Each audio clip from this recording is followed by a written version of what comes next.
Welcome back, everyone. Welcome back. Welcome back. Okay, here we are once again. I just today downloaded last week's session because when you stream it, it doesn't record it for some reason. Gotta figure that one out. But we're good. I think it finished downloading. Okay. Call of the Conch. Here we are. What a week. We had some fun things happen over at Start Playing. We got a new player for one of our campaigns and a mini campaign going now. Still trying to fill out the other ones, but that's cool. That's cool. Some not so great things happened this week. What was it? Tuesday? We had one of our cars towed. That was great to deal with. And, yeah, we got it back. Mistakes were made. Mistakes were paid for. And, yeah, that brings us pretty much to here today. Otherwise, work and life has not been overly eventful on this side of the mic.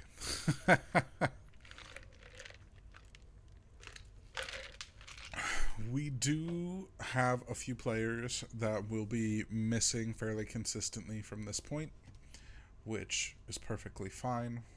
Life has its way.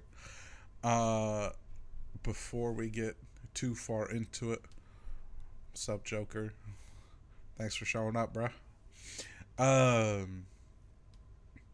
Rollies for the review of last session. And then I have one thing of my own to add to it.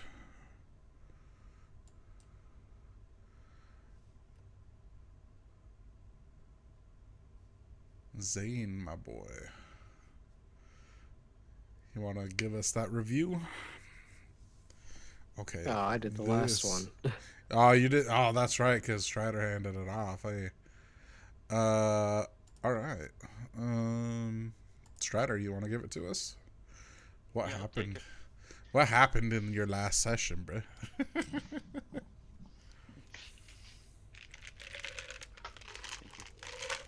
So in the last session, we um, ended up having a few words with. Um, it started out with us kind of regrouping after our fight with the Horned Devil. We were back on the ship. Rufius ended up praying and speaking with his god, which who appeared, and with high frustrations between them, and a lot of anger, with Rufius feeling a lot of anger. Um, uh, Come to find out that there was more work to be done for Rufius from his god, um, and um, she turned the ship around, and on their way back to um, what they were assuming would be the city which they were staying at, uh, a silver dragon appeared and caused havoc upon the top of the ship. Yeah. And after a pretty pretty interesting combat, um, Zane was able to kill the silver dragon, and that's where the story kind of leaves off. Is we are currently recouping from that attack. Yes. One. Also, the moon guy ate. Yes, that is the major detail I wanted to go over again.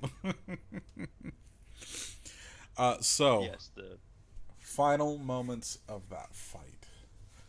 Zane uses magic missile, and I believe. Oh, snap.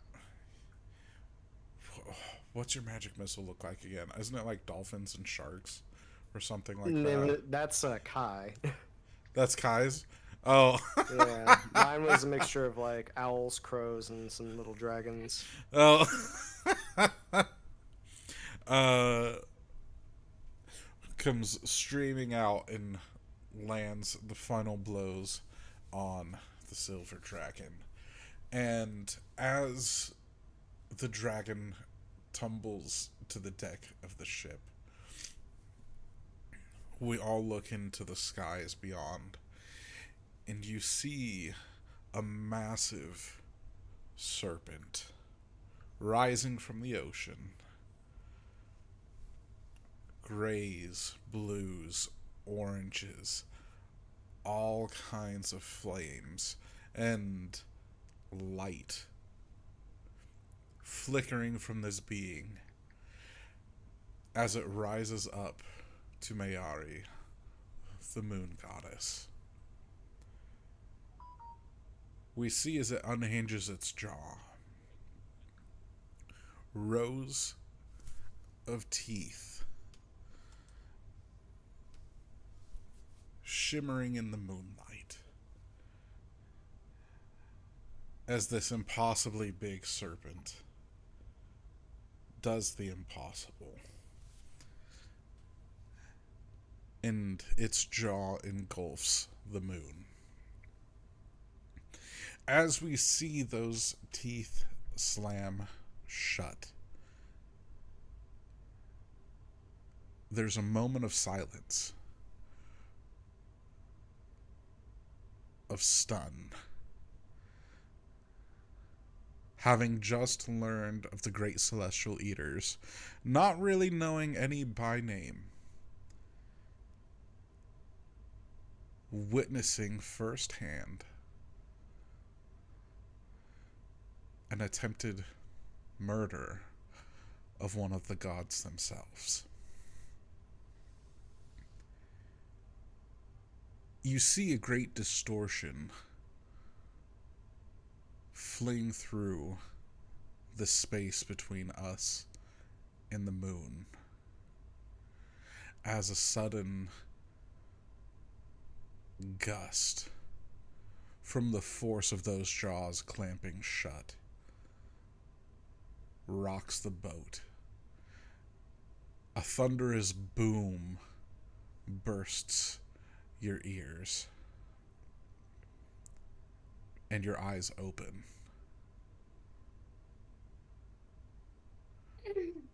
To the inside of tree houses.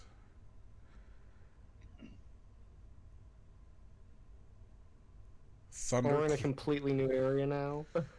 Thunder claps as all of us wakes up back in Pamayanan.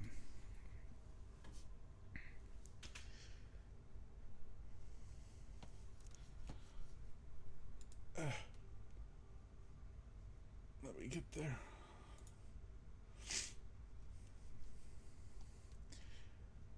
This is where we were before we all took our rest that brought us into the astral plane. That storm, with a final thunderclap, begins to dissipate. What do you guys do? Being thrust back to your bed, what do you guys do?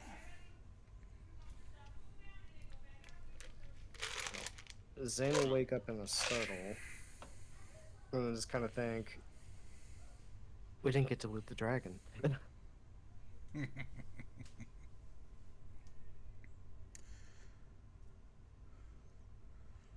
Are we supposed to be seeing our surroundings?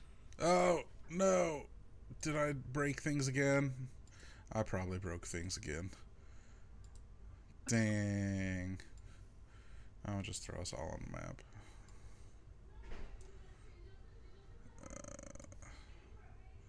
Did I break things? Can you see map now? It's there.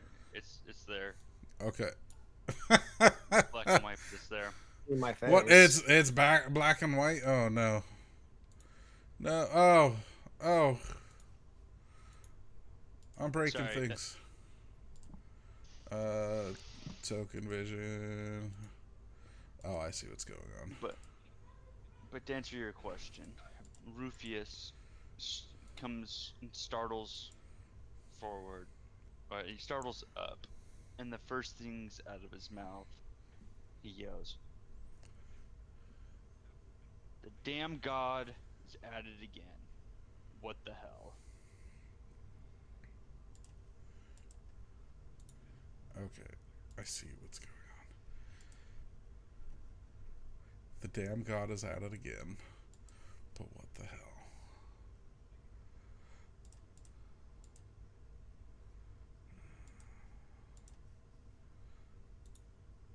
Oh, Zane, my boy. You couldn't see a damn thing. So kind and patient with me.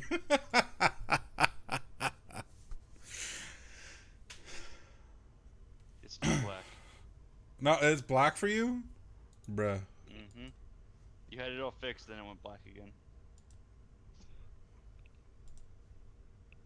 That one? That shows you everything? Yep. Or Yep. do you just have a circle? I see the circle and our location, but the rest of the map's blacked out like it should be. Okay. Well, that's good enough then. All right. Break the immersion.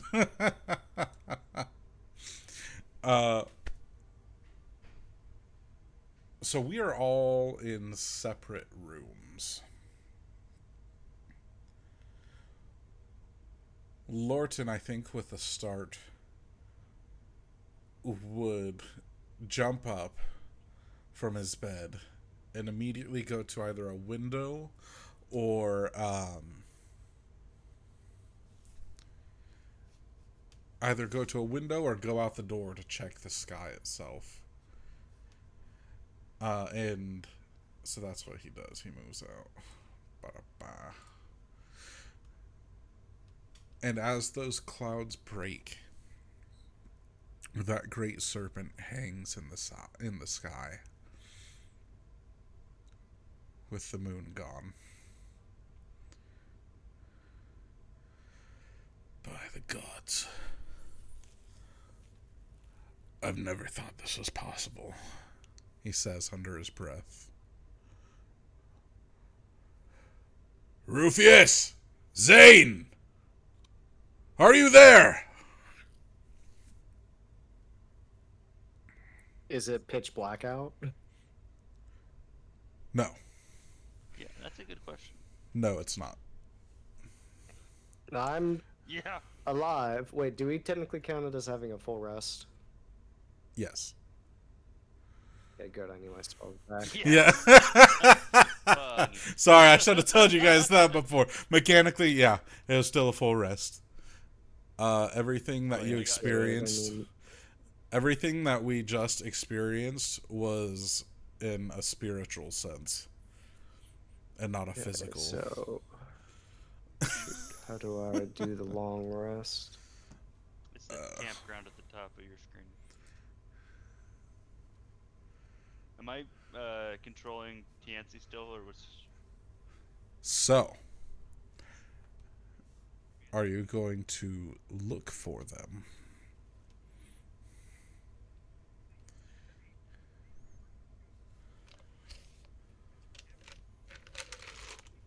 So Rufius comes stumbling out of the door. Okay.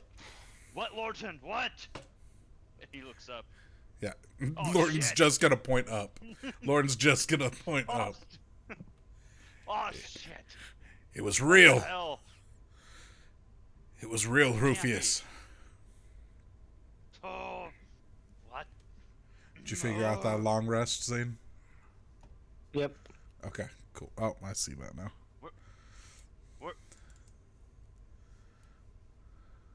Zane, are you there?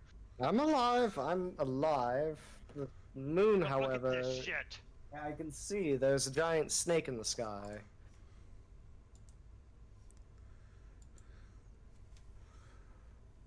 What do we do? Can we do anything? I And thought it's useless. it's about this time that people start coming out in the middle of the night. They all heard that same thunder. And panic begins to set in.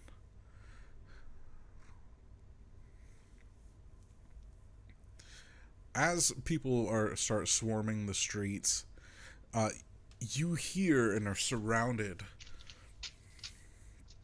by a symphony of grief, confusion, anger, and disbelief.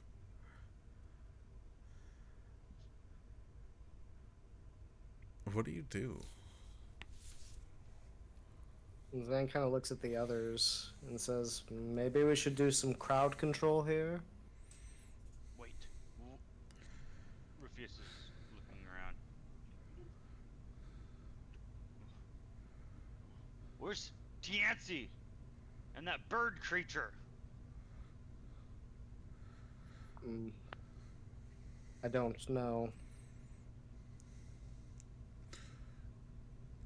Do you go in and search for rooms for them?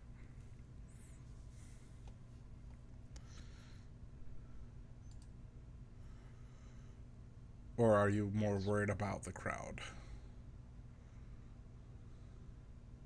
I'm more worried about our party. While he's looking there, I'll try and help manage the crowd. Okay.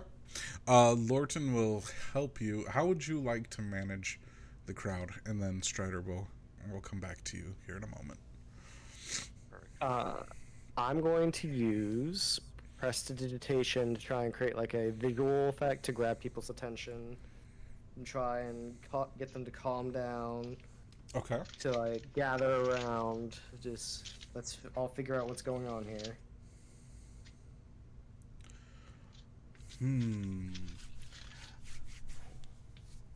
Why don't you give me either an Arcana check or a performance check to see how effective this prestidigitation is. Or, third option, you can roll using your spell attack modifier. Do Arcana. Whoo! With the That's nat a 20. 20 off the rip.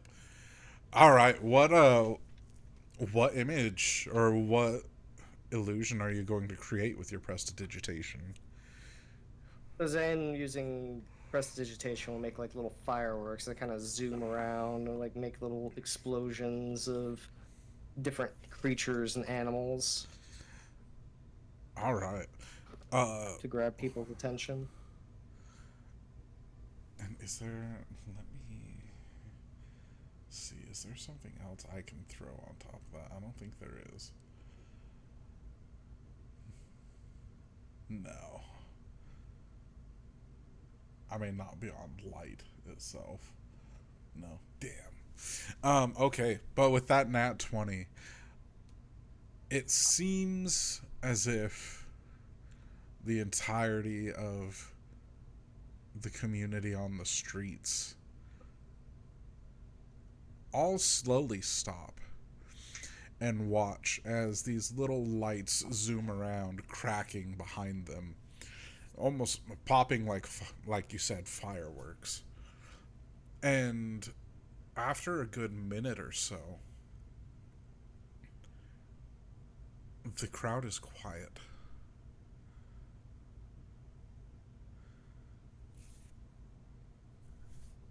And out steps a woman that you've not met before. Go ahead and give me no, don't give me anything just yet. Okay. Let me go to Strider real quick before she starts talking. Strider, who do you look for first? We have 3 other party members that haven't made in appearance. I'm looking for Tiancy first. Okay. So you go to the room that you believe you saw her go in before the night's events began, and in it you find a dagger stabbed through a note pinned to the desk. All that's written on this paper, on this note, is gone to find 11th. Be back soon.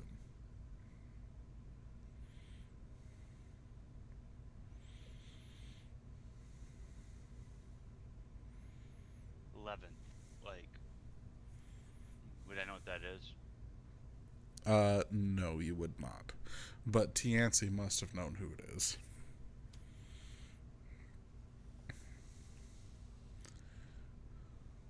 I grab the dagger and the note, and I come bounding back out of which room would she be in, or what room would it be her room? Words not working.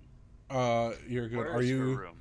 Are you coming outside, or are you just going into a hallway? I'm gonna come back out and look for Lord. Okay. With this note. Mechanically speaking, you can just move yourself back outside. No, I'm just trying to figure. Okay. It doesn't really matter on the map where her room was. As you come back outside, you come back on the tail end of these flashes of light and crackling, and go ahead and give me a wisdom saving throw. Oh, what type of saving throw? Wisdom or intelligence, either one. Roll. I owe way too many. Take the Yep. first one. 10. With a 10.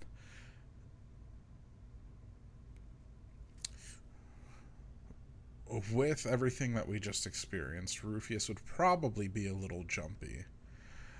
Do you think he would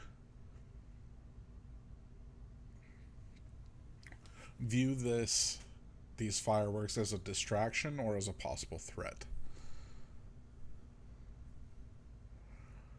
Because we just faced down a lot of magic. Yes, I'm gonna more take it as a threat. Okay. So how do you react before you see it's coming from Zane?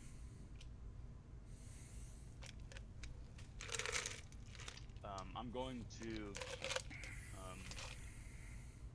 cram the note and dagger into my bag and lift my shield and Ceranos, and I'm kind of take a defensive posture and look up and down the road. Okay. And you'll also see Lorton at that point. And he's seeing you arm up in front of this big ass crowd. And as that of Ceranos coming online, Lorton's gonna Rufius, it's okay. It's okay. It's only Zane. It's okay. Rufius looks up at Zane, kind of. How would Zane look to me in this scenario? Like, with me being in this defensive position, would I see it, Zane coming off as peaceful or aggressive? My question. Zane? I wasn't sure if that was at me or you. Yeah. No, that's how do you want to present seeing Rufius come out? Zane's gonna kind of raise an eyebrow, but understanding everything that we've been through, he's gonna just kind of let it slide for the time being. He's more focused on making sure that the crowd is under control. Dope. A shorter woman approaches the three of us. Raven black hair. Dress, emerald green. Pale skin with deep, deep brown eyes. There's a bit of an aura around her. And as someone familiar with magic, would you give me, Zane, would you give me a perception check at advantage?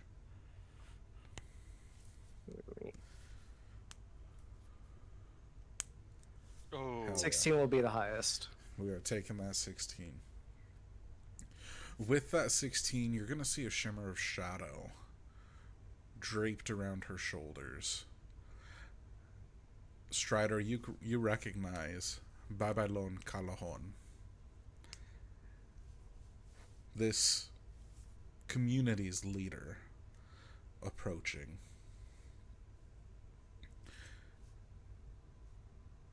You... What is going on? What is the meaning of this?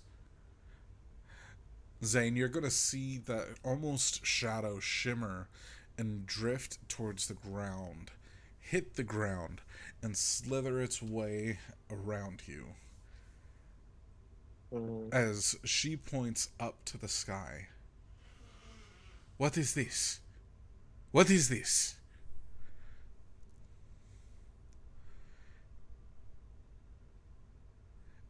And that shadow will slither back to her. Having checked you out.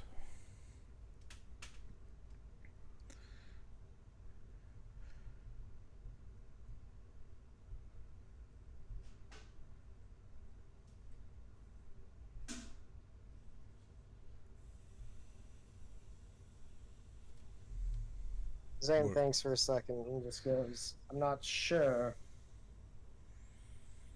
We woke up all to the same thing here.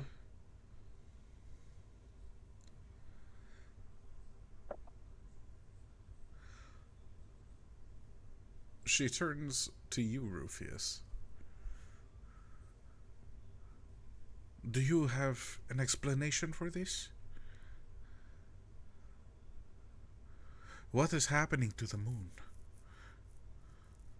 To Mayari? What is happening?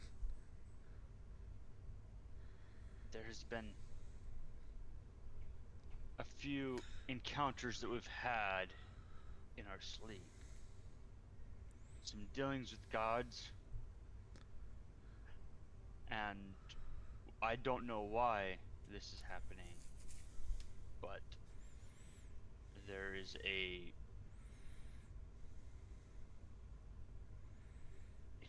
void of understanding on how the gods are acting. I don't understand. Give me perception checks. Everyone give me a perception check.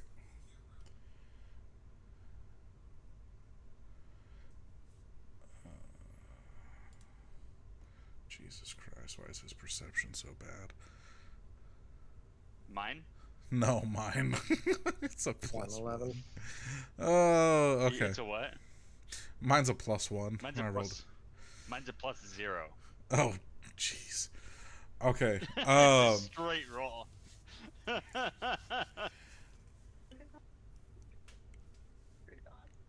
We all look towards the great serpent in the sky. And as much time as it's been, it's barely changed position. But you can see small, very small flashes of light against it.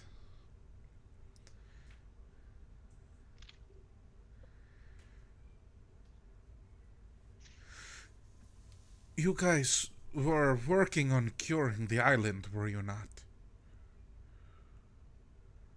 Yes. That He was says one of our immediately. that was one of our intentions, I believe. Yeah, I believe we got how many and Lorton's gonna reach into his pack and pull out the pearl. We've got one of the things that we need.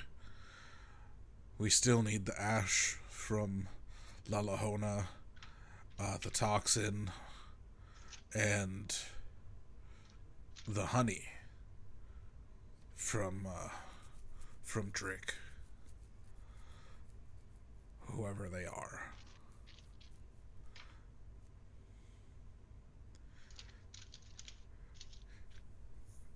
This may be more important.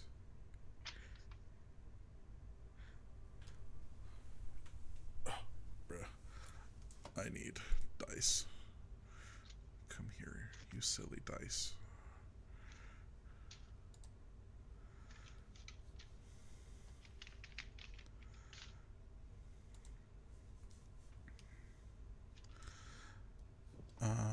Okay.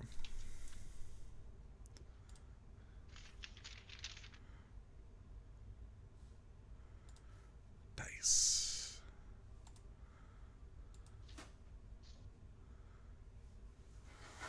Okay.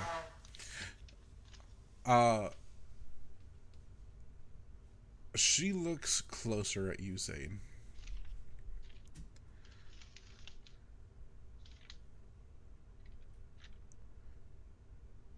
And she doesn't recognize you.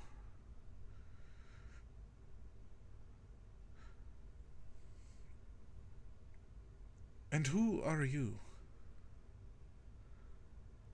You were not Zane, oh, with the sorry. group. You are missing. You are missing a lot of people.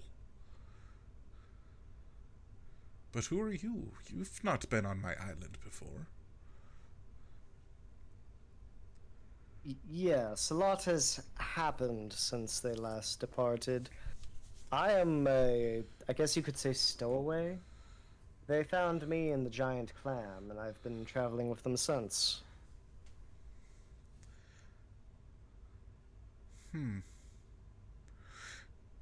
That seems very fortunate for you. Or perhaps Well, it was either, unfortunate. well, it was either go with them or be sacrificed by fishermen.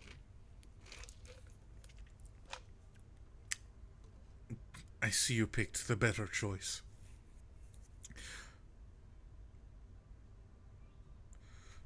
This circumstance with the eaters.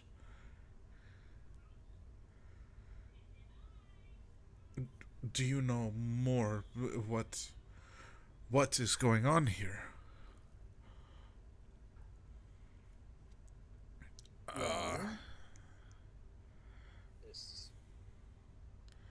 what I can theorize is that something or someone is attacking the moon.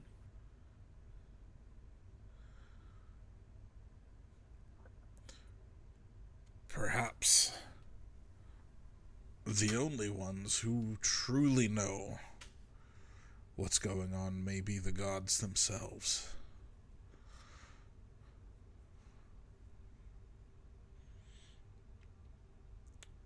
Do you guys think we need to get involved with this? Hmm. Saving an island's one thing, but the moon?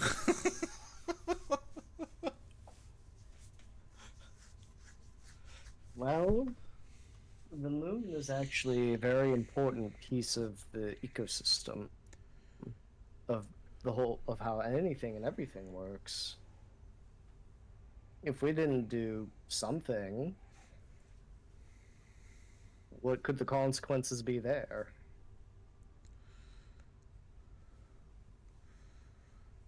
You're right. Plus, if we're traveling by boat, the moon is known to control the ebb and flow of the ocean. Having no moon could make traveling difficult unless we were to try and use some form of magical transportation. But the last time I tried a teleportation spell, it went a little haywire. But that's most likely because I didn't have the proper spell. Right. And again, he looks up there towards the moon. But how do we get there?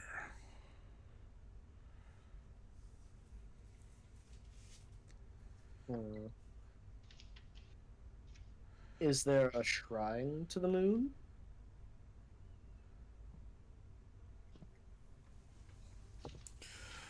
We do not have a temple here. Not to her. Most of us follow Bathalal. Or, on the other side of the island is the temple for La Lahona. And just gonna point at Lorton. He would know.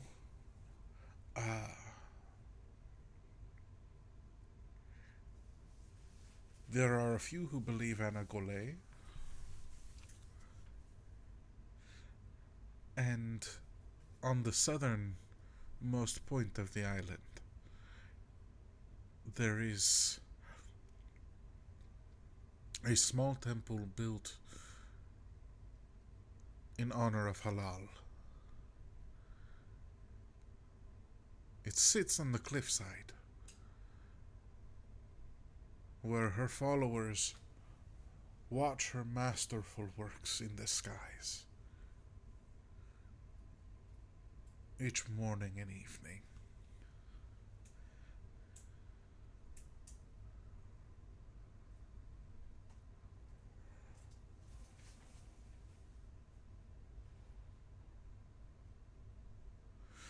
Your closest bet would probably be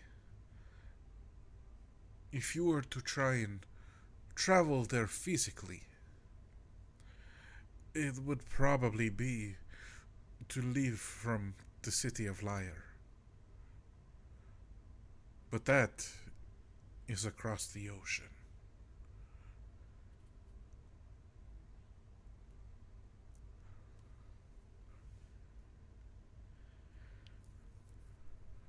So we'd be traveling by boat regardless. Hmm.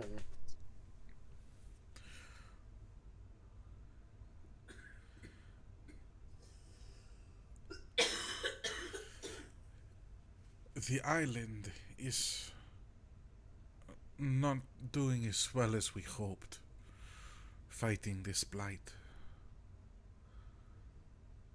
People have stopped going missing. Thanks to you. She's gonna nod to Rufius and Lorton. But still, each day, the trees, they become more and more corrupt. In some portions of the island, they've begun falling down altogether. The crops have started to fail.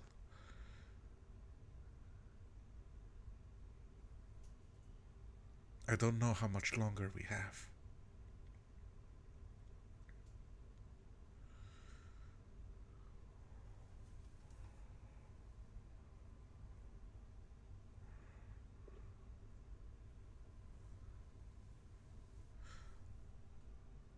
You see some people from the crowd begin to split away and to head out towards the marina. Or in the direction of the marina.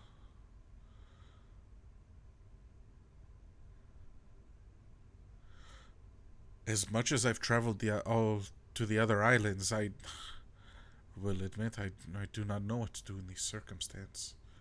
None of the other island leaders have faced this particular difficulty.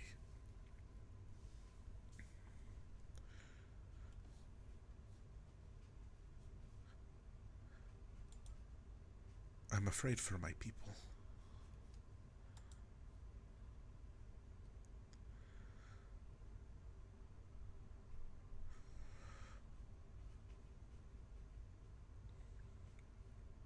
As you guys look over the crowd, you can see that some of the blight we've been trying to fight has begun to corrupt the trees within Pamayanan itself.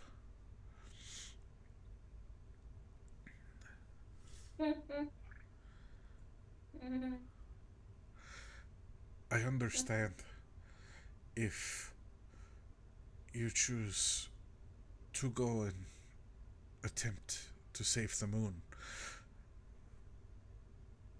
but we would be forever grateful if you saved us too.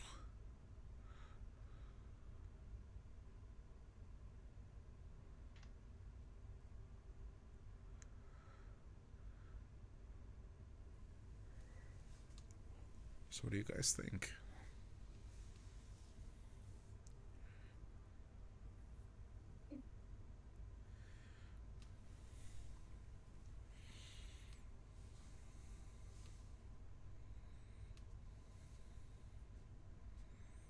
Rufius looks torn. Kind of has a look of unsettled, kind of. He's unsettled on his decision. You can you can he he has a care for the people of the island since he started this adventure trying to save them, and he does not want to just abandon the people like his family was abandoned. But he also feels a greater urge to try to fix the issue with the moon.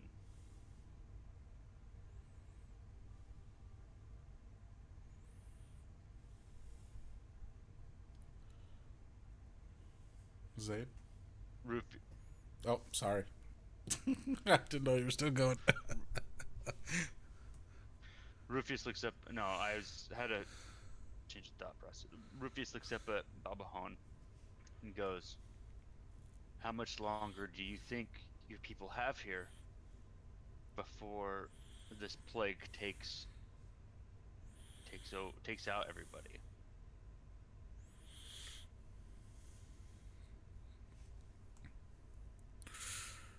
To be honest, I do not know. It seems a little bit more of the island is taken over each day.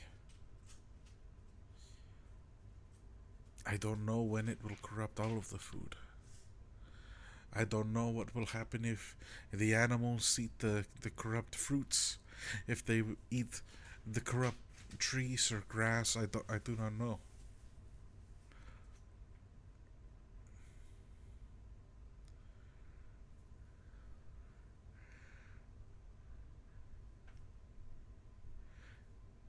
It's been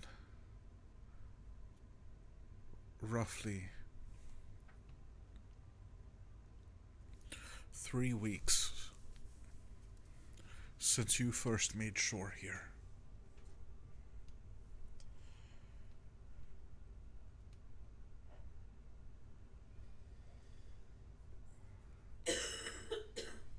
The corruption slowed, but it is almost as if something else is driving it.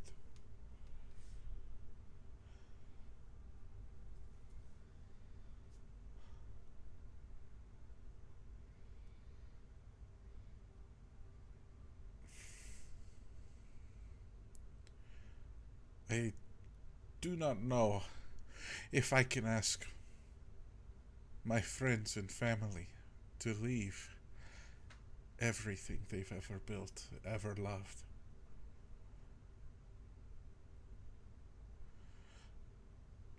I worry for the ballot tree.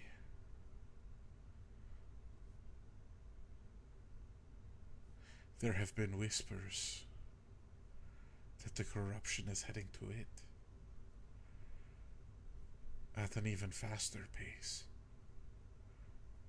What that means for the elves who came from the blessed trees, I don't know. Will they be okay? If that tree falls, will they feel its pain?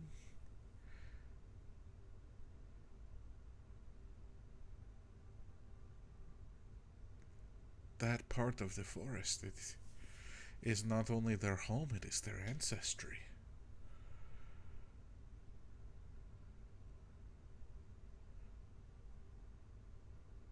Will they survive?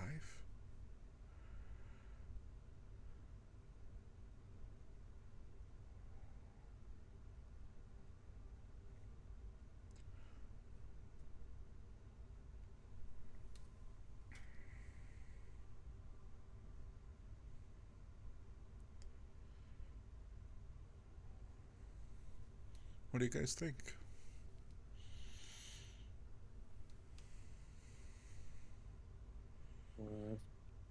She's gonna begin dismissing the crowd back to their homes. That's fair. She turns to them. Please go home. We will figure some of these things out for our community in the morning, when Bathalal blesses us with his light.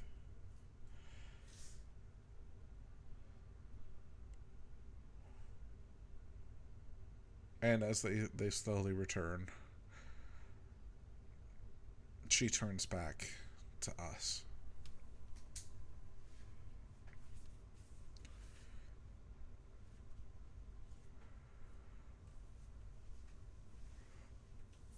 I might have some strength, but I cannot do this on my own. But I understand if you must go.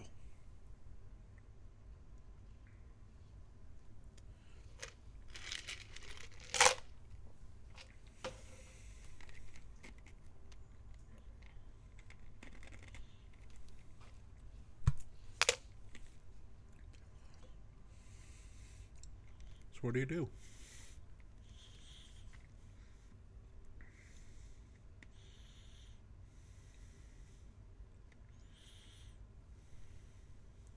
Zane seems contemplative.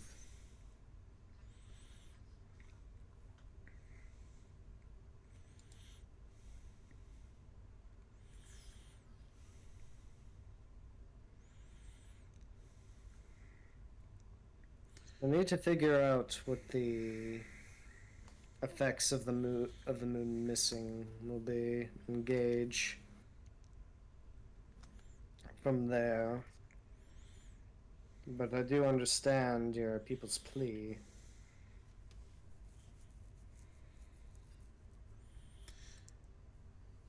Yeah, I don't really know how we're gonna do that.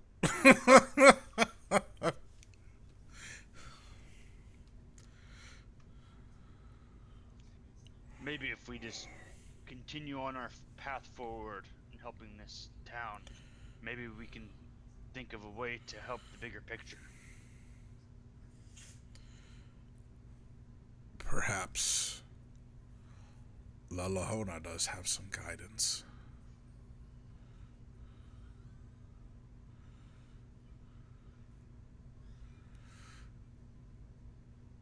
We know where at least the basis of her temple is. We need to get the ash anyway. It kind of makes sense to go there.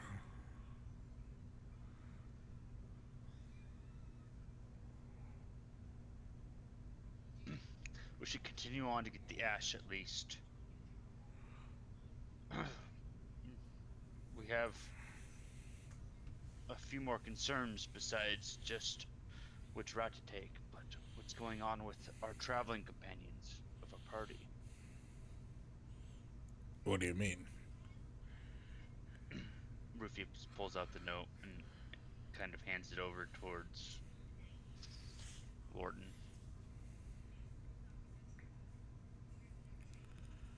Gone to find 11th, huh? Who the hell No is idea that? what it means. Zane, you ever hear of 11th? Any skill I could roll on that? No, there's no reason you would know this person. No, if not, I don't even know if that's a person, place, or thing. Yeah, nope. Not ringing a bell here. Only kind of leaven I know is for bread. Wait, that might be spelled differently.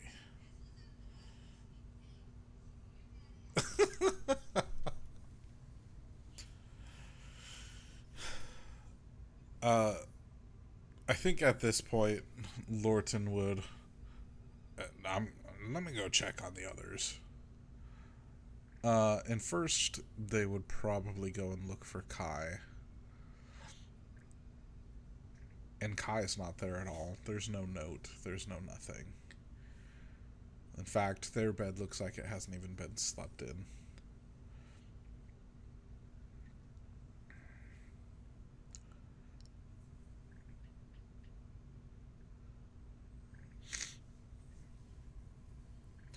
Hmm.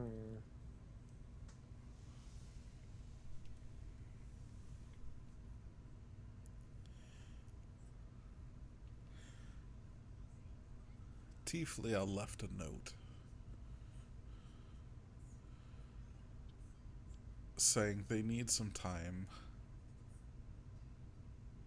to preach and bring a few more followers to their God. And that they appreciate everything that we've helped them with.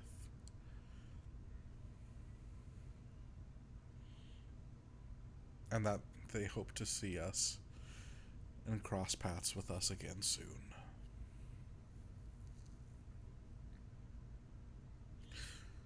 He comes back out and shares all this. So I think it means it's up to us three for the moment.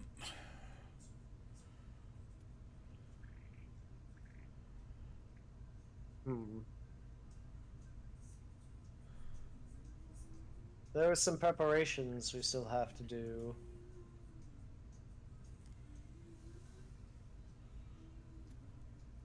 Right. Right.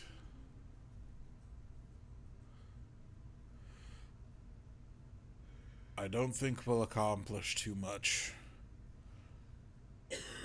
standing out here in the middle of the night.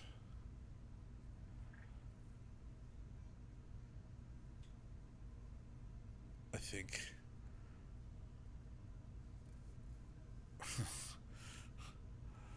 well, honestly, I'm kind of afraid to try and sleep on this one.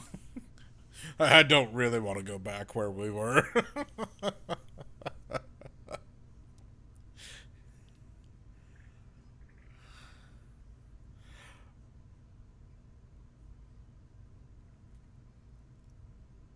Zane has some chores he wants to attend to. Okay.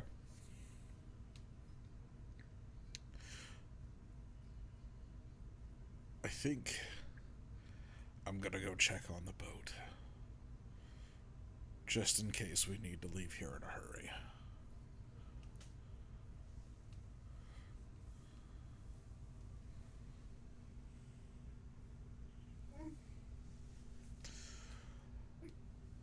So, do you guys want to rest out the rest of the night? Or does anyone want to go with if it's the Lorton? if it's night and stuff, Yeah, I'll go Lorton. It's still night. Or at least the sun hasn't crested yet. Gotcha. I'll go Florton, just to be safe. Okay. Rufius. Yeah, well, I'm definitely not going to close my eyes for a minute. I'll go with you guys. All right.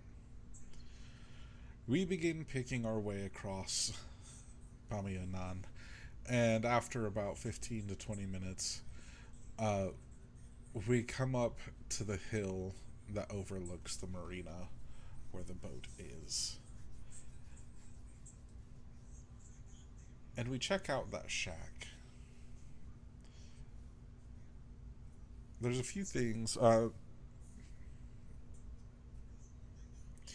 a few things that kind of catch our eye within the shack. One is that there are only 5 other boats that we can see that made it back from that storm.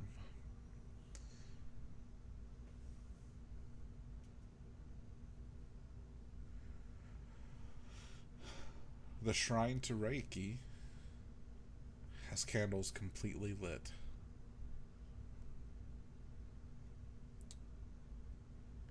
And we can see 5 of those people that were in the crowd. 3 are carefully picking their way across the sand in a very strange rhythm and pattern.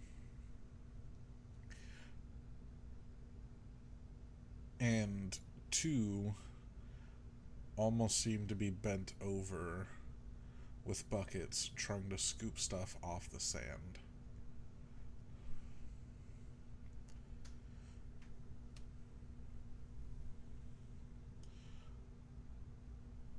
Do you guys want to proceed down to our boat? Sure. Okay. Rufius, is there anything you wanna do? You wanna do anything different? Rufius kind of snugs up his gear, and just based on the last, you know, night's sleep, he kind of head down, tucks himself in right behind you guys, and just kind of pushes forward. Gotcha. As you come down the rocks into the sand of the marina, there's a very different squelch as your feet hits the sand.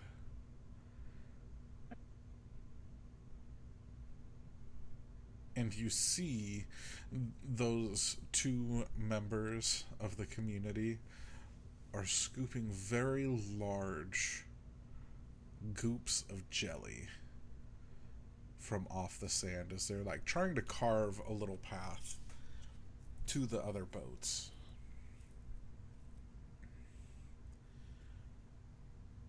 And it seems that this jelly covers the entire marina.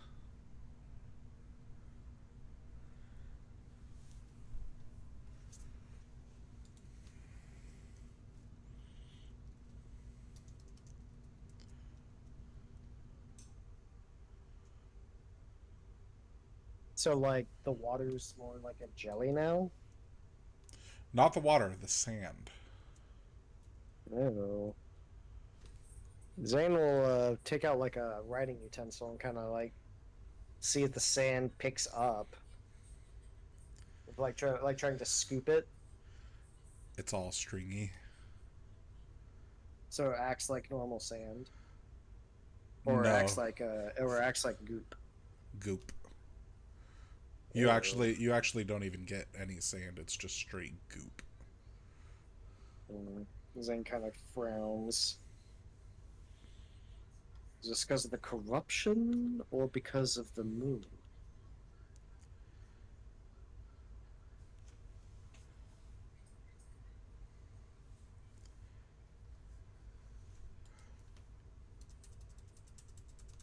What do you think, Rufius?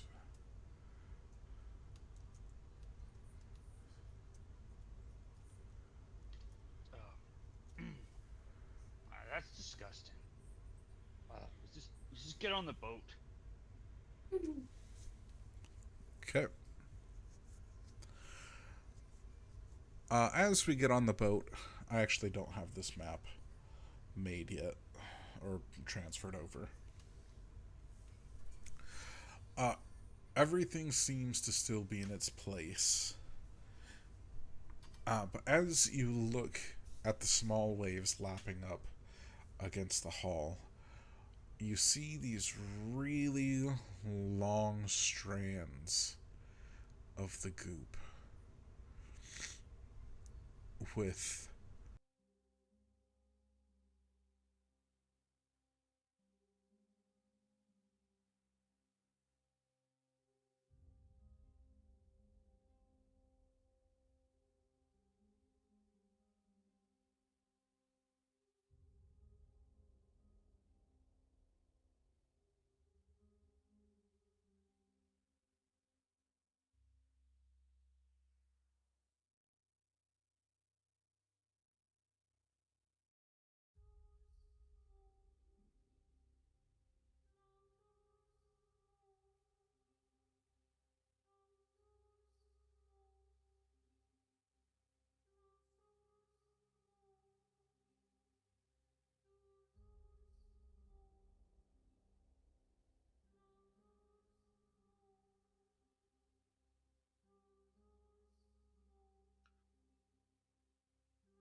Do you have gloves?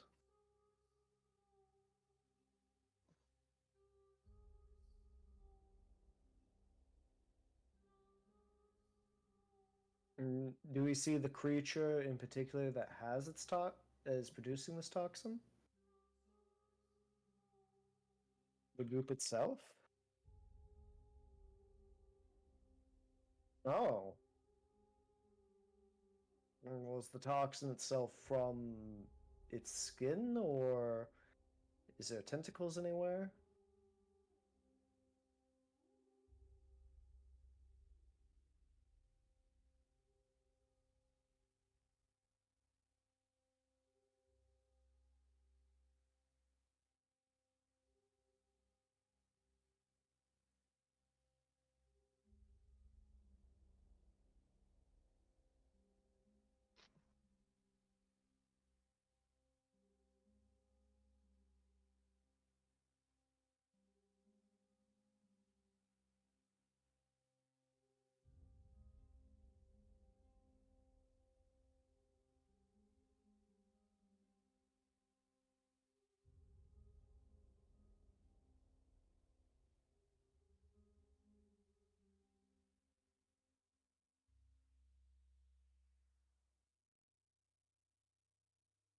We have a giant goat horn.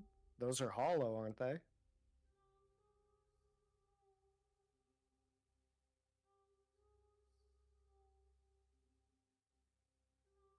Let's see. Are goat horns hollow? Yes, goat horns are mostly hollow. No, but we'd have to probably carve some more stuff out. Other than that,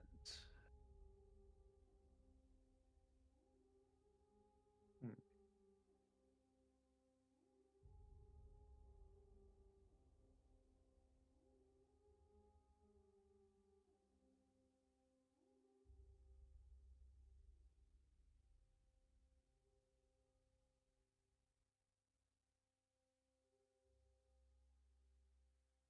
Bottles. That is true.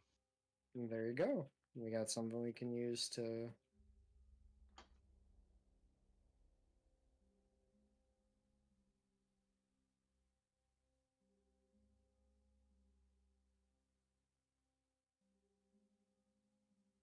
Oh. Yeah, I dig around my bag for a minute. I pull out the dagger that was with the note. Don't need this. Toss it in the water. Reach back into my pouch. Dig.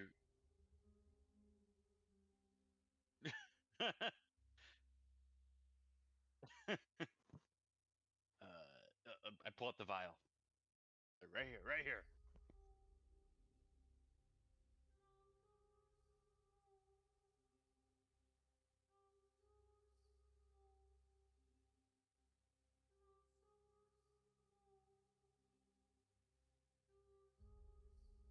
If only it can float in the air and we can just let it drop into the vial.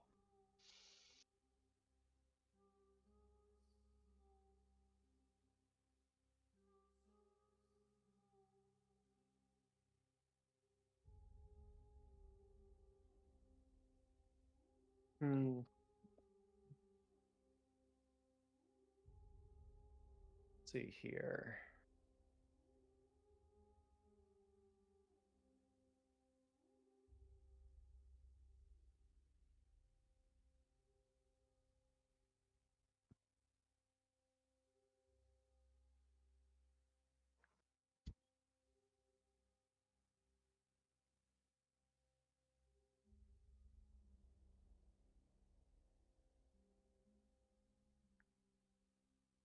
Hmm.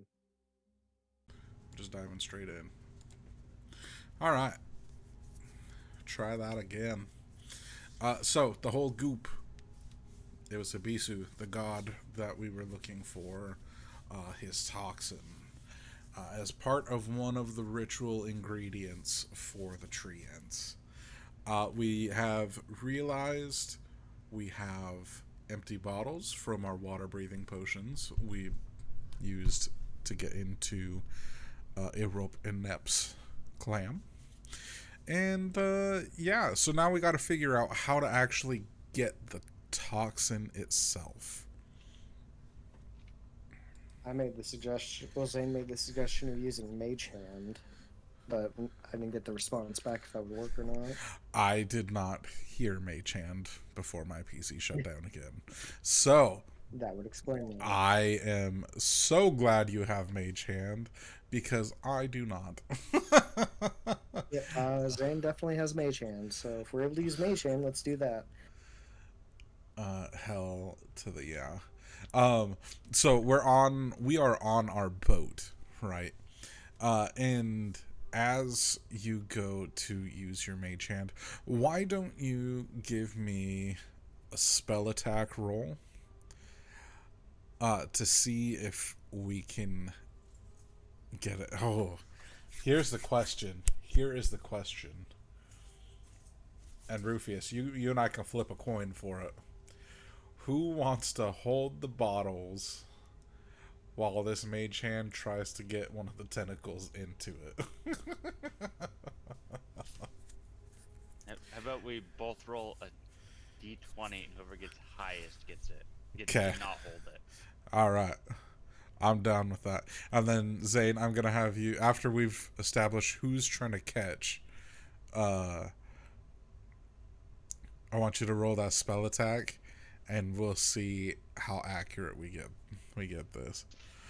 So I Okay. just want to clarify before this roll that whoever gets higher does not have to hold it. Okay. Cool with me. Ready? 3, 2, 1, roll. My nat 20. Wow. Pull my nat 20. Wow, you gonna punk me like that, bro?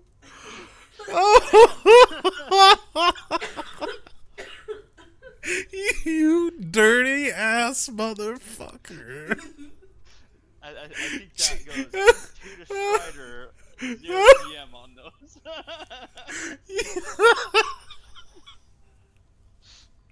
Oh my god, that's amazing. I love this fucking Nat 20 rule so much. Alright. I save it for the most opportune times, not to get crap on my hands. Oh. Oh, hell yeah. Okay. Where's the option just for me to roll a spell attack? So your spell attack modifier should be viewable on your character sheet. And in your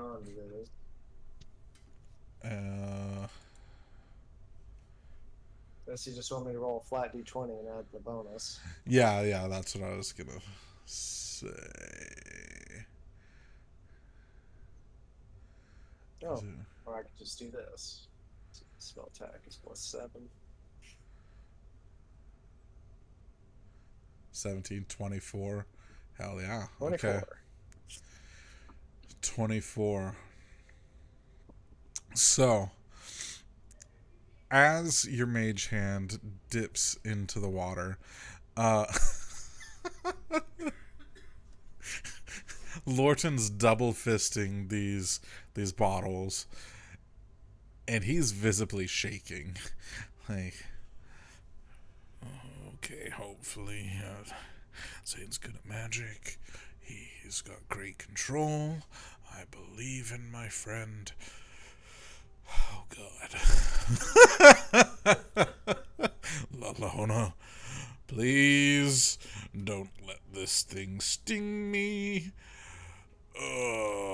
And your mage hand gently dips into the water and grabs one of the tentacles and very slowly comes up and dips the end of that tentacle into the first of the tubes, or of the bottles. Okay.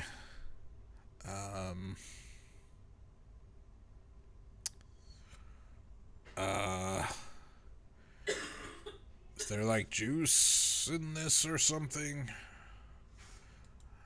Um, Oh no, that'd be probably a deadly toxin. well, yeah, I mean, does it just like come off of this thing, or you know what? Yes, jellyfish tend to secrete the poison from their skin, if I understand it correctly. Am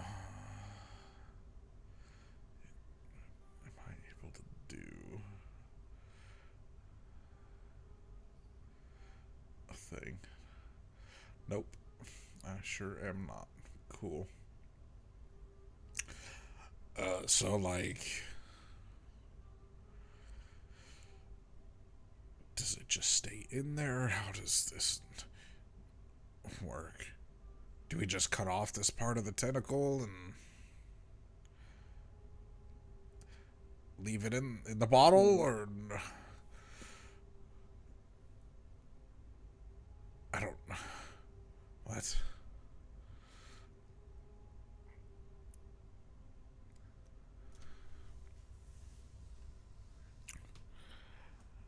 So I can, with mage hand, I can use it to manipulate the object. So like, Yeah. if I want, I could have like the mage hand like kind of slide the, uh, s- slide onto the slide the tentacle down like a motion to see if it'll like be able to get any of the venom off of it. Hell yeah. As you do that, go ahead and roll me a D100. Oh boy, that's an 82. Hell yeah. 82% of that bottle is now full of this venom. Okay. Uh, and he's gonna really quickly just like palm the stopper right into the top. Okay, that's one. Um, should we do one more just in case? I don't see why not. Okay. So let's rinse and repeat that. Go ahead and hit me with that spell attack.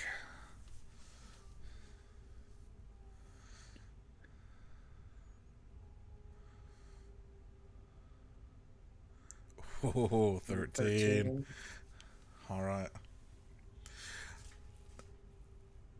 So you go to rinse and repeat, and this time as the jellyfish stinger is brought up, and this is a new stinger. Uh, you're still taking your time with this. And Lorton is a bit steadier now,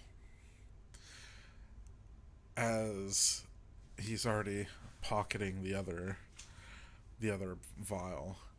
Uh, he's kind of moving a bit too much, and you're trying to be very, very precise with this.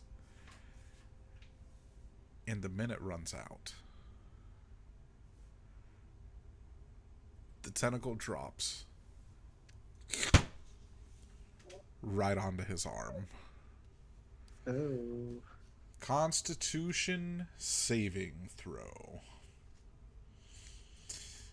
Dear Lord. For myself.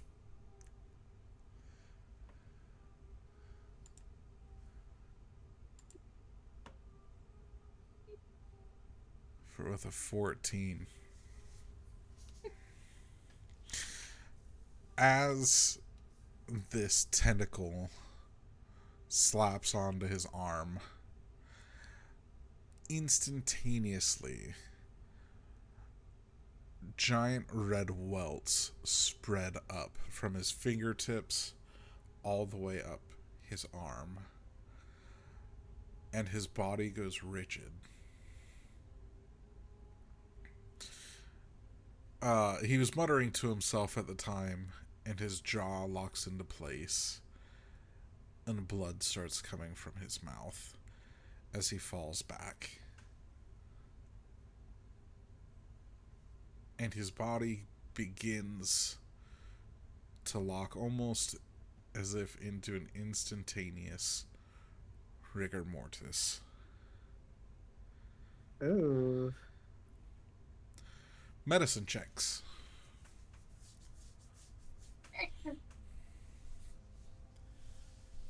Jeez, you rolled an 11 on that, too. Well, I have a +2 to medicine. 16? Rufus?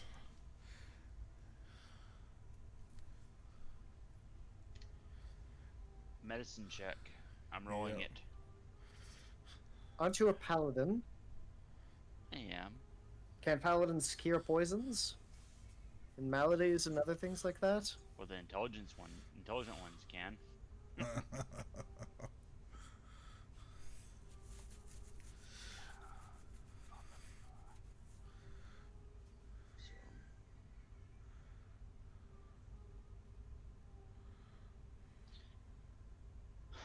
1 second here.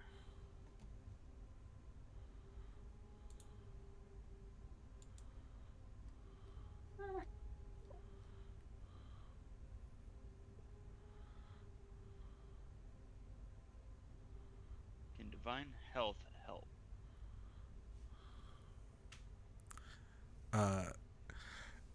It would if you were the one getting stung. Medicine check. Does your lay on hands not cure poison? Or Nat God, 20. never mind. He nat 20 it! I did not think you nat 20 it! Holy shit! Okay.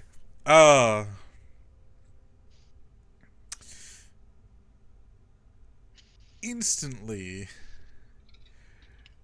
you recognize that this isn't just a paralysis. You see that whatever this toxin is capable of, Lorton doesn't have too long. As his body has begun to petrify itself.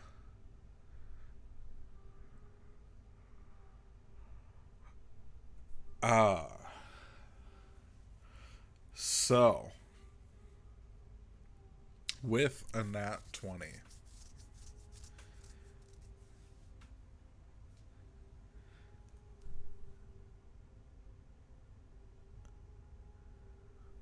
oh, yeah, your aura protection is a thing that would have taken into effect. Jesus Christ. How many divine healths did you click?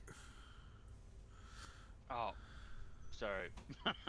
It was acting up over here. It was like trying to show me, and then it was Yeah. like I was like, it showed me and it disappeared. So I went back over and I clicked it and it showed me and it disappeared. I was trying to read it. That aura of protection would have made a difference, but we're already here. Well, that's fine. I'm just seeing what I have here. So, this will be a multi-part skill check to see if you can act fast enough to stop the petrification. Okay.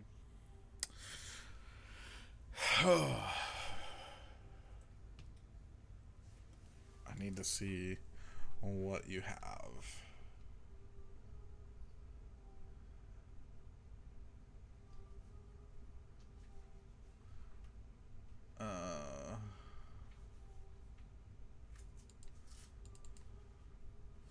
I want to look. I need to look at both of you guys.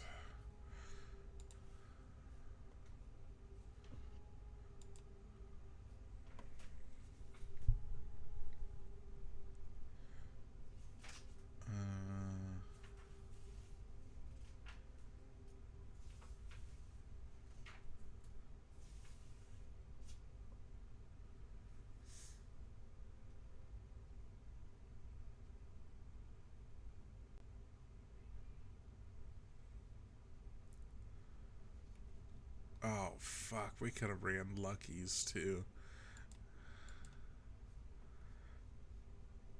Okay. Is this all of your spell list?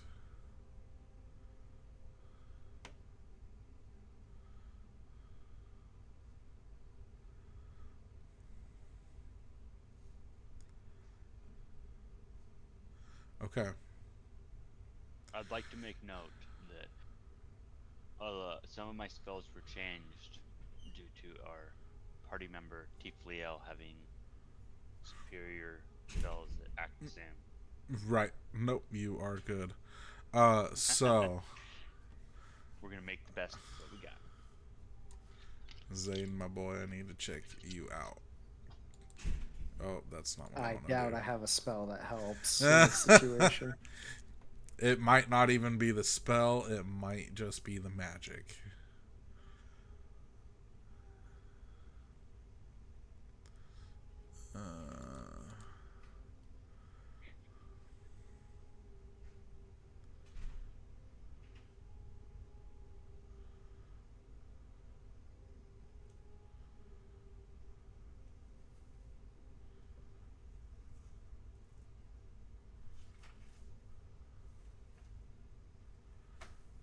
Okay.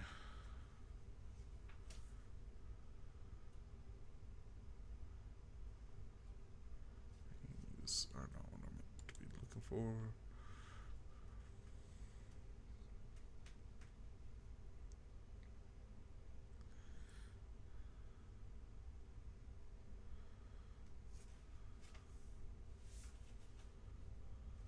Okay.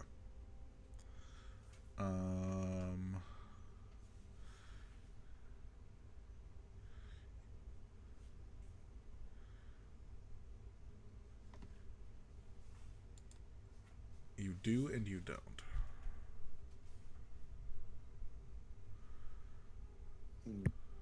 Not cryptic at all.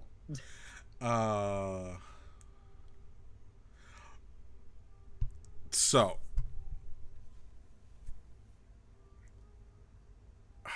I have thoughts, but I don't want to like override whatever your inspiration is. Okay. So this is going to be a 3-step skill challenge.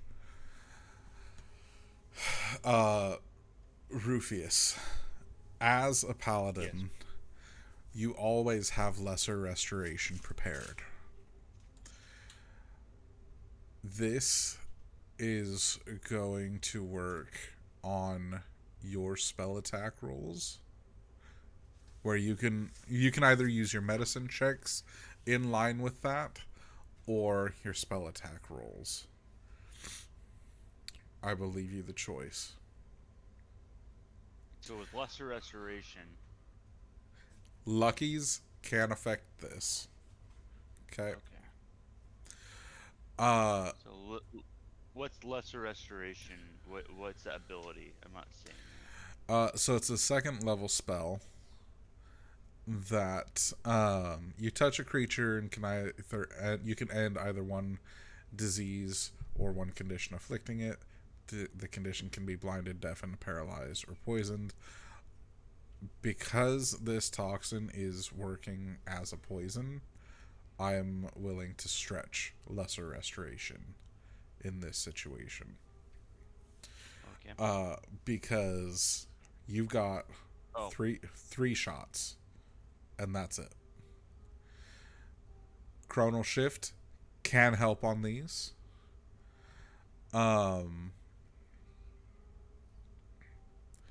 If you can figure a way to guide it, I would also take role-playing momentary stasis. I would let that help as well. This is going to be an increasing skill challenge, where each round it's going to get harder. If you nat 20, it's done. You succeed. If you nat 1, it's a complete fail. And he becomes petrified. Got no anchor. Basically, until you can get him to a temple, and maybe they will have clerics who are a bit more trained in this. We had a cleric. I know, until he got that fucking lockjaw, and until she got called away to preach. Okay, are we cool with this? Are we cool with this? Let's Yes. go for it. Okay. So, lesser restoration. Go ahead and... Or is there any way that you want to try and quickly prepare before you cast in this lesser restoration? So while this is all going on, is there any water that is not tainted by these tentacles nearby? If it would be stored on our boat or on our persons.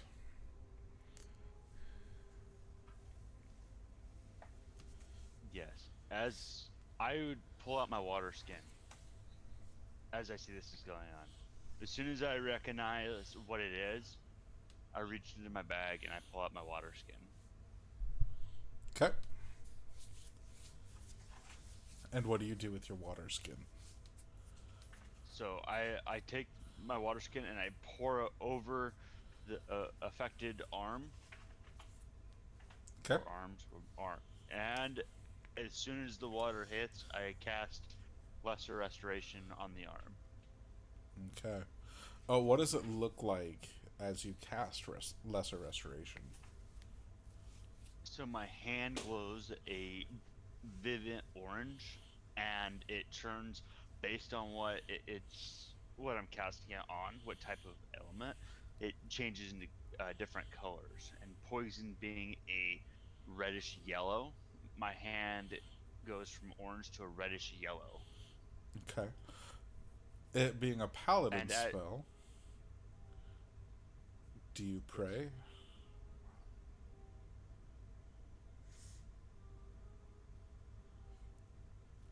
I don't necessarily pray, but with everything that's happened, well, I guess it would be considered prayer, but I call upon my God to act to save my traveling companion. Okay. As Zane, is there anything you would like to do to try and help? I can cast guidance. Okay. I'll take it. All right. So, what do you say? What do you do to help with your guidance? Is that what kind of point out the infected areas and like where like more of the origin of like the poison is from, to start from there and move along the veins? Okay. All right. Rufius, go ahead and make that spell attack roll, and you are able to add 1d4.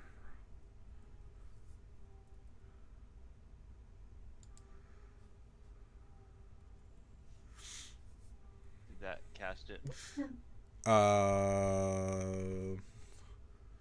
You're gonna have to roll 1d20 and then add your spell modifier, or your 1d20. And my spell modifier would be found. I'm trying to find this. I'm pulling you up real quick.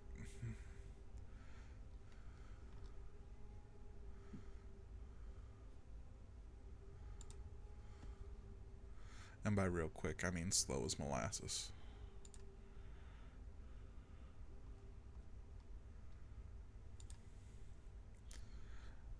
So give me 1d20 plus 5, and then you can add your d4. So I'm doing 1d4 plus 1d20 plus 5. Yeah.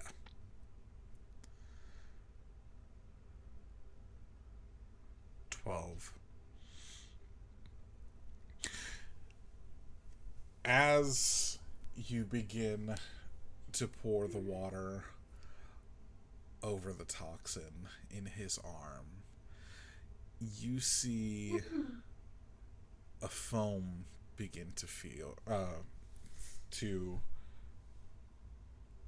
appear over each of the red streaks, and those red streaks begin to accelerate. You have missed the first DC. We are going to use a chronal shift on that. Okay. Hell yeah. So he gets to reroll that. What's it look like as you do this chronal shift? Alright, when Zane notices it going wrong, his eyes begin to flash his signature emerald green, and the night sky seems to like kind of move faster as if it's moving back as time is reversing itself. Hell yeah. Go ahead and re-roll, Rufius.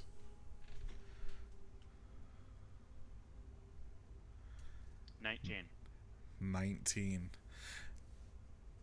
As you see that foam go back and rewind into his skin, you realize the water might spread it faster than had you not.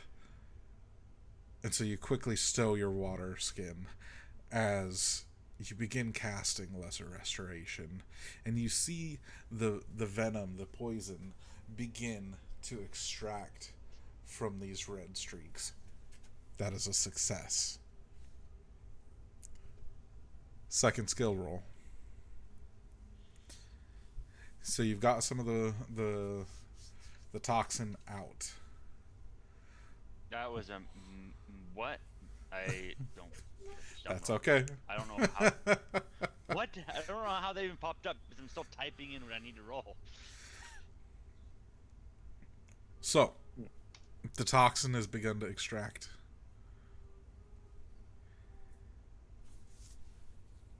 What is your next step? Oh, well, I was gonna cast Lesser Restoration again. So I'm going to give it to you as one continuous cast, and we're not going to burn every spell slot that you have. Zane is going to look around the area with nature to find some possible herbs or anything to make a quick antitoxin. Okay. Rufius, what about the sand? I know it's slimy, but we can try rubbing some of the toxin off. Maybe. Gotta use nature. You can either use nature or investigation because you are on our boat with all of our supplies. Ooh. Okay, I'll use investigation.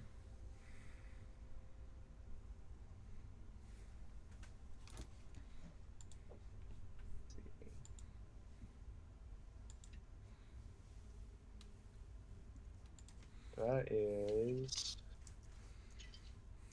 22 in total. Hell yeah. Cool. So, inside of our supplies, one of the stranger things you find, well, I don't think it's actually all too strange. Having previously just been on a boat before we found you, it's a pleasant surprise to you to find a crate of limes. And you have a very strong feeling that the acidity within these limes might help break down the toxin a bit better. I'll go and bring the limes. And in that sense, I'm going to honor your 26 as a second success. third and final skill check. As you spread the limes, and particularly the lime juice, you see the inflammation start to fade away, but his body is still rigid and stiff. What's your next step?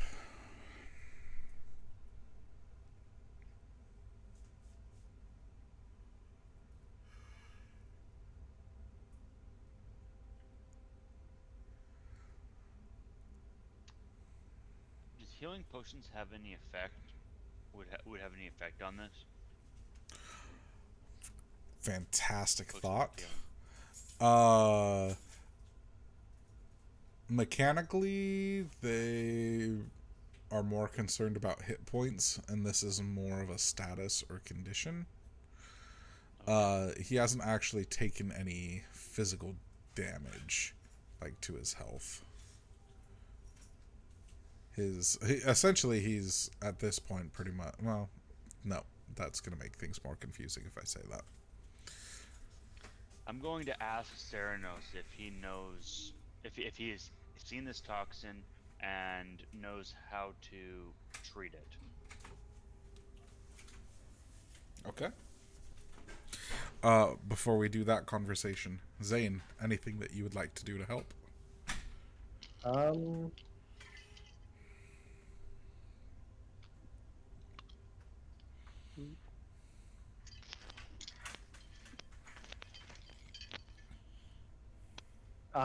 Zane's gonna go around the town. We're near the town, right? Yeah, it's gonna take you 15 to 20 minutes to get back to town. That's too long, isn't it?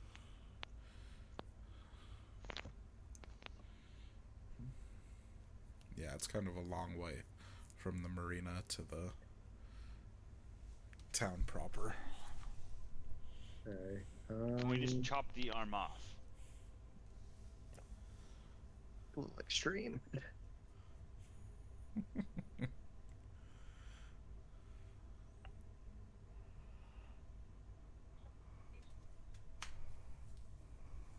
Does it look like he's still trying to fight the toxin? Lorton? Yeah.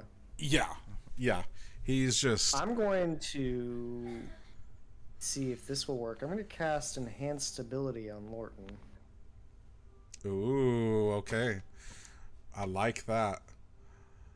We're going to choose Bear's Endurance. Okay.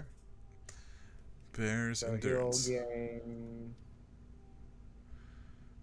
He'll gain 8 temporary hit points, and he has advantage on Constitution saving throws. Okay, we're gonna add a bit of a twist to this one then. Awesome, I like that. Rufius, you're turning to Ceranos. What do you say to Ceranos? Ceranos, there's this toxin that is turning Lorton into stone. Have you seen it before?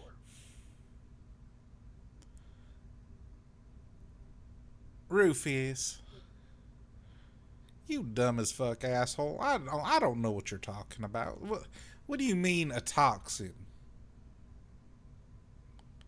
There's this poison that is turning Lorton into stone. Who's Lorton? This my traveling companion, you idiot. I'm the idiot. You dirty ass motherfucker. I don't have eyes. I can only talk to you. No, you're about as useful as a knitted condom. Alright. Talk to you later.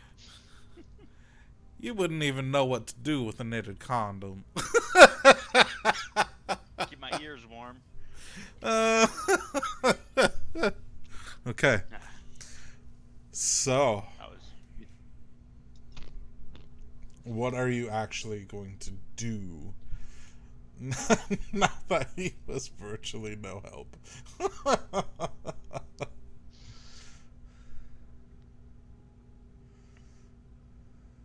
I'm gonna pull out my longsword. Okay. And I'm going to take the edge of it and carefully try to scrape without cutting the toxin from his arm. The streaks of the toxin. Okay. Yeah, the streaks of the toxin.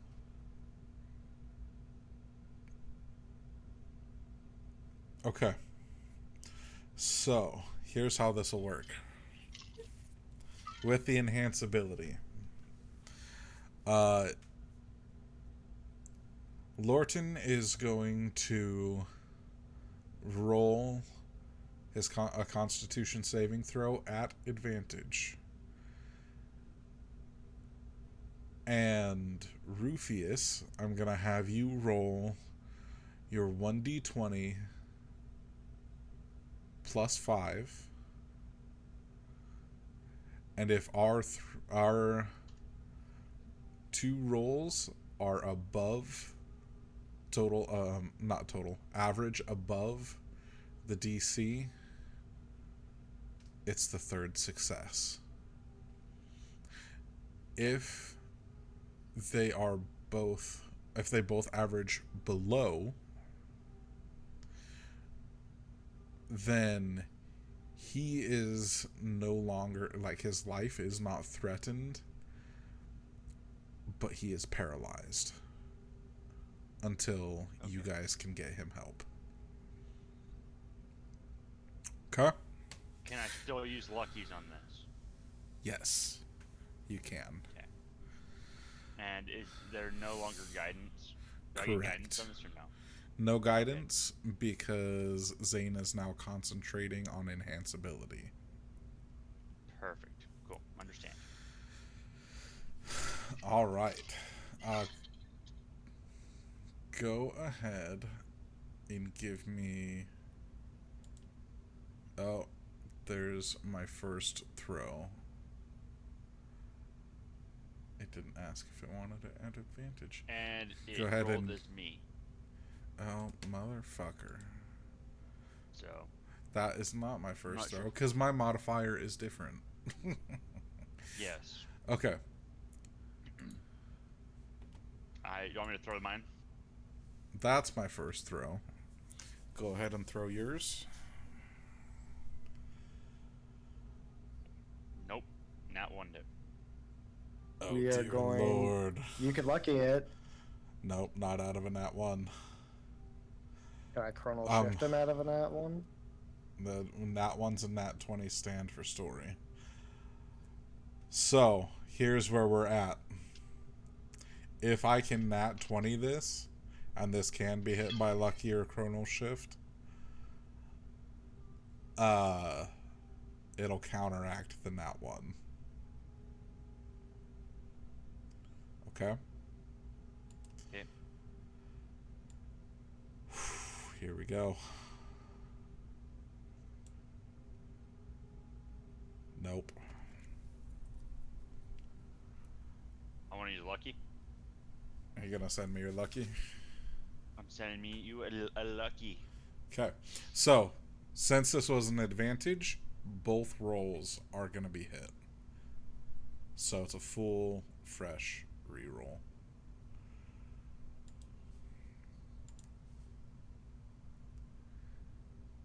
$16 and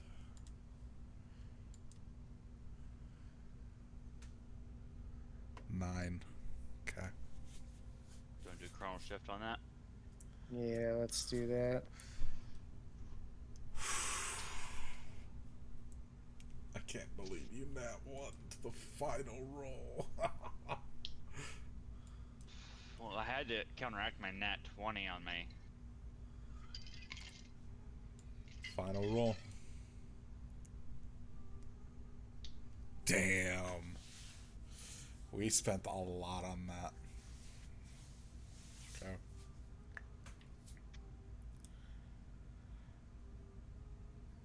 As you scrape your blade along his arm,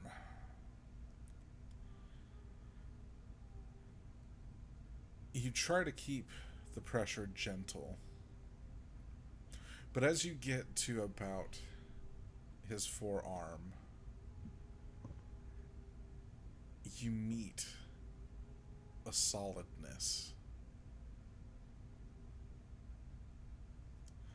As you see, his skin has begun to gray, and that grayness spreads. You were moving a bit faster than you thought, and you sliced just a small slice into the skin. You see red begin to drip, and a small flare from that toxin as it now is pushed directly through his bloodstream. And within the span of 3 breaths, Lorton is completely stiff and gray, petrified.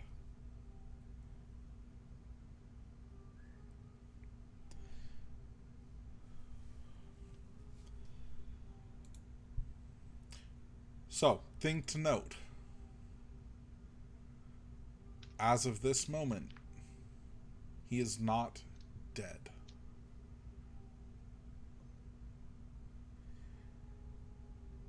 If you are able to get him to a temple within the next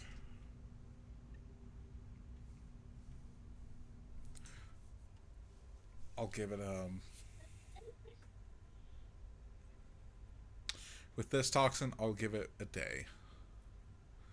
It normally takes Ibisu longer than a day to eat a fish, uh, as its jelly acids tear them apart. So you have 24 hours to get him to the nearest temple before he is petrified forever.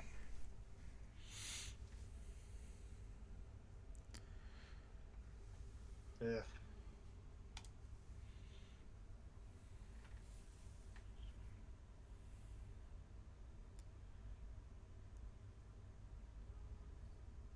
What do you guys do? I like how we're still in the town. Yep, I don't have the. I know you don't have. I know you don't have. I was giving you that was a,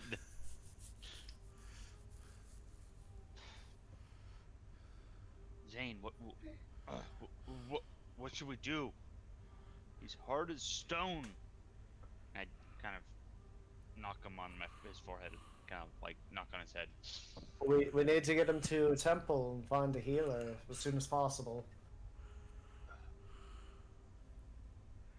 wonder where there's a temple around here.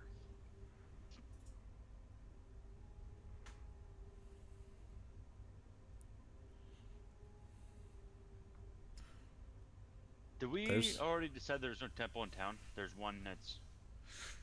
So, at the base of the mountain, you guys were told this. Well, Zane was not told this, but the original party was told that there is a temple to La Lahona at the base of the mountain, and that temple has pathways that you would follow that lead up into the mouth of the volcano itself, where the high temple is. But there is a base for the villagers and the locals that believe in her. That, under normal conditions, would be about a 4-hour walk. Carrying someone that's petrified, it's going to take you a bit longer to get there, with a lot more different challenges.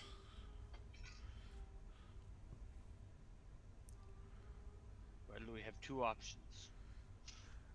There. If I remember correctly. Babylon. Take him Sorry. to the temple. Hold on. Sorry. So that's where the temple is. Babylon Kalajon just told you guys in the city streets that there are some shrines that you would think maybe would have a chance at being useful. You could visit these shrines, but if they're not useful, that might be time wasted.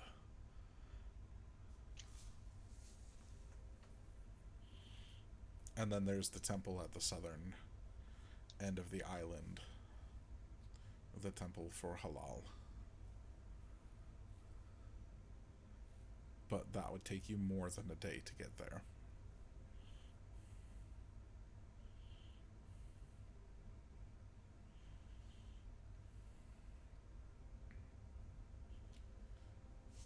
That's everything. Your thoughts and choices. Was there anyone in town that was selling pack animals when we were shopping earlier? No, but you do have 2 goats on the boat. 2 dire goats. Forgot about the goats. We have 3 options. One is, and I pull out the rope, we can create a new anchor. Option 2 is Dirty we can tie him to the goats. And we can have the goats pack him up the mountain, to the base of the mountain, where we can go try to get to the temple of La Ahona. Third option is we can try the shrines, but that may not be our best option. Option 1 is the best. Option 2 is like a good, well, we tried. Option 3 is like, here we go again. Did you just say the anchor's the best? Let's go with the second option.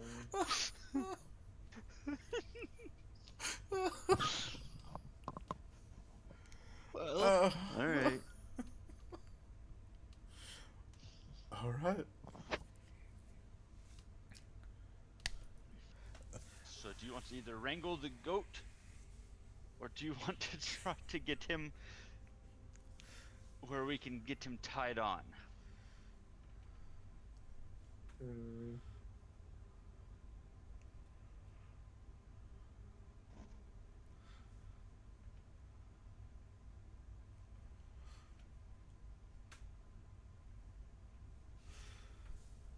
Let's see. Do these goats have horns? Yes. We can always tie his feet to the horns, but his head to the rear. How far can I see? Well,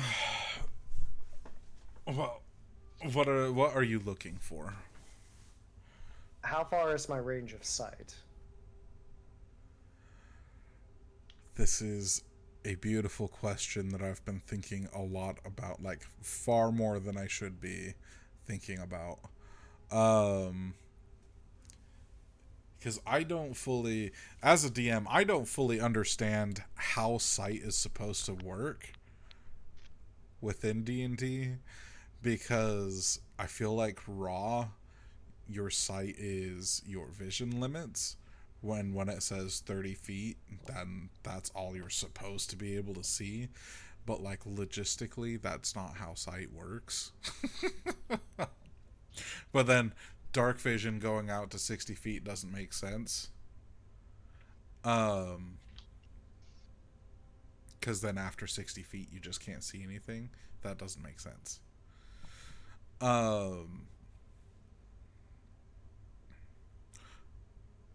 So I would say that you could see your surroundings, which include all 5 of the other boats, outside of the marina, if you're looking towards the water, up to the tree line, into the marina, and you could see up to the the station where that little building where Raiki has his little monument and altar, and they do a lot of the managing for the marina.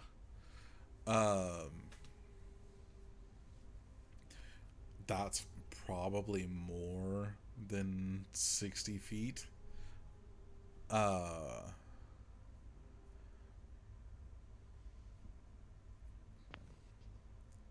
Technically, but that's what I would say is your sight line. Okay. I cast Vortex Warp to get him close as I can to the temple. Okay. Okay. Um, are you meaning what I just said, the shrine for Raiki? Yeah,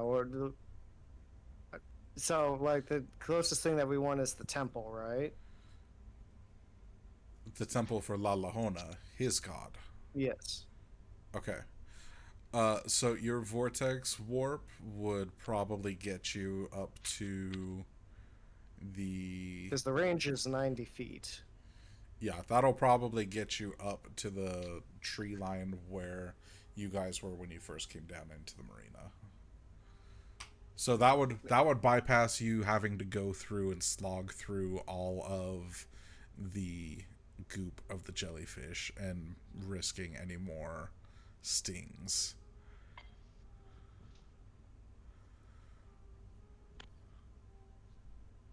But you'd still have to go the rest of the journey.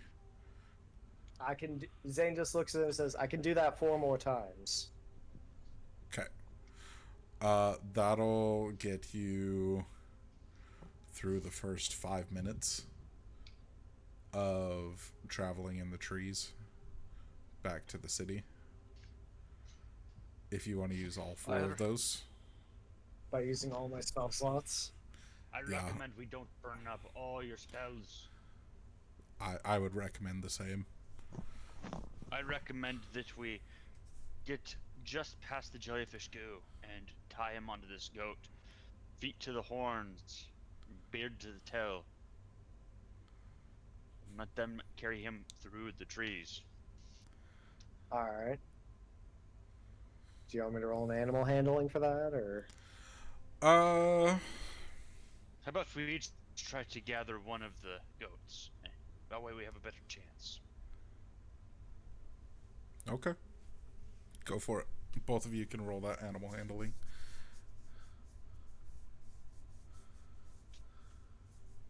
Hell yeah, 17. And a 6, 8. Rufius, you grab on to the one of the goats easiest. And it stays pretty calm throughout the process of you trying to tie Lorton onto it. Zane, your goat does not seem too happy to be moved.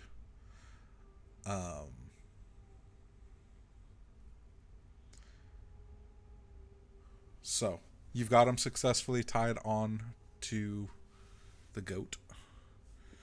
And are you going to take that first vortex warp? Yes. That's Zane's to decide. It's his spell slot. Yes. Okay. All right. Well, I Perfect. figured if there was a warp to happen, and I have a choice, it'll happen. Okay. So you bypass the rest of Ibisu and get to the main little cabin. The goat's just fine. Not super spooked. Its life is it's given this over to its life now. And you begin making your way back into the city. In the treetops, you don't really see too much of an issue. But you do realize your next biggest problem is going to be, one, that it's still nighttime, and two, you don't actually know where the temple is or how to get there.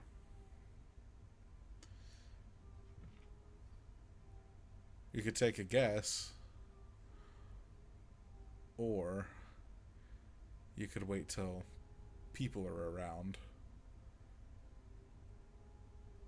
How far Which away are, from town are we? you're making your way back into town. How You've much made time has passed since? overall. So when you guys initially got back, it would have been around like 2 in the morning, and over the course of the night, I'd say it's probably about 4:30 in the morning. Um, to this point, so you've got maybe an hour to an hour and a half before the village starts waking up.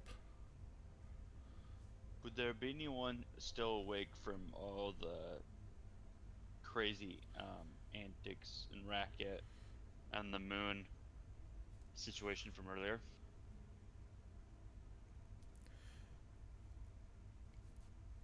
I would say Babalon Kalahona is probably your best bet. And you could naturally make it to her house on the way to the temple within about 45 minutes from the marina. So you're already like 30 minutes there.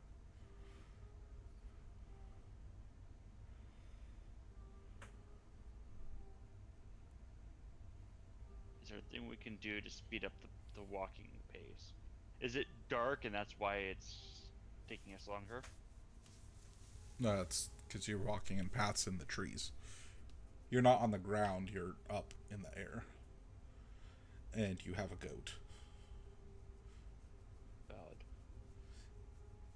Had you not had the goat and you were trying to carry Lorton, you'd be going half speed.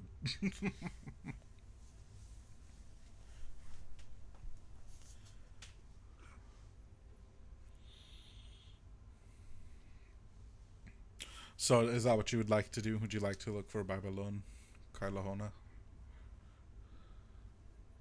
Yeah. Okay. I know we can talk to what would be the mayor of this village. She can probably help us find the temple. And you have been to her house, Rufius. Um, that was where they had the big party that you and Lorton got really drunk at. And you do make it there. Fairly easily. Nothing really stops you. And you do see that her light is on within her home.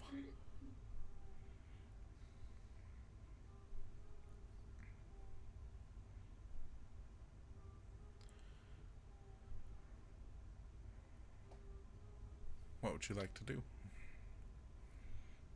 How are you going to approach her?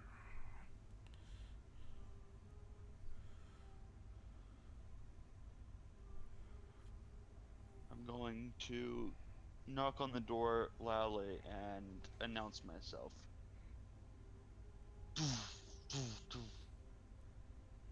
It's Ruvius! We need your help!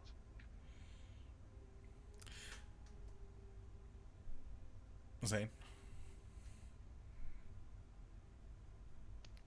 So the door's locked? No. Well, you don't know. You haven't tried. It's not locked, but you haven't tried yet. Zane tries the door. Okay. It opens. And she is in the motion of standing up from a desk where she has a bunch of papers that she is currently writing and closing into envelopes. Oh, what is the problem?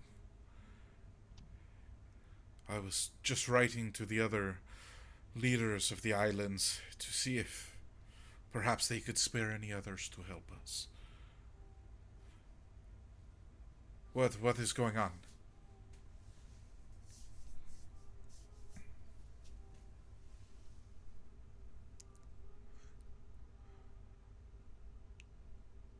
As she heads to the door, she sees Friend Lorton. has been petrified.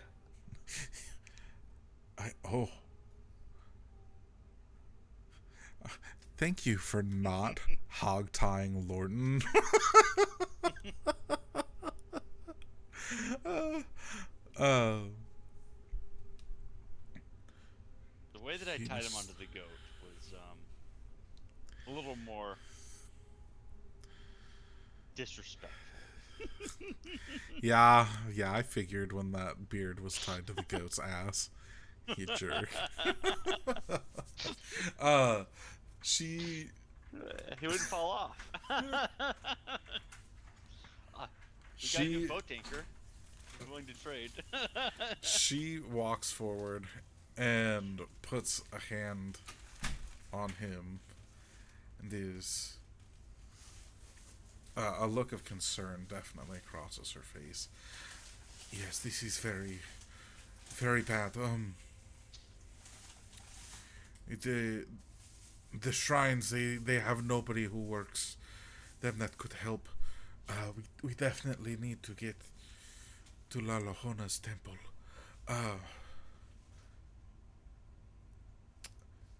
Give me just a moment. She whispers something to the shimmer that's around her neck. And you see it slither to the table, grab a letter, and slither out the door. I shall lead you myself.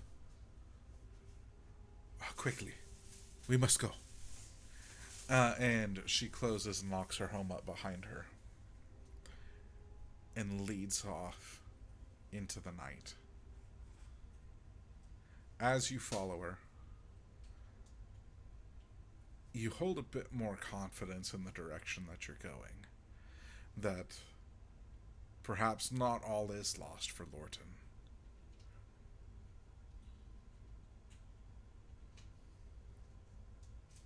Will there be help on the other end of that line? We don't know. But we'll find out next week as we pick up our next session.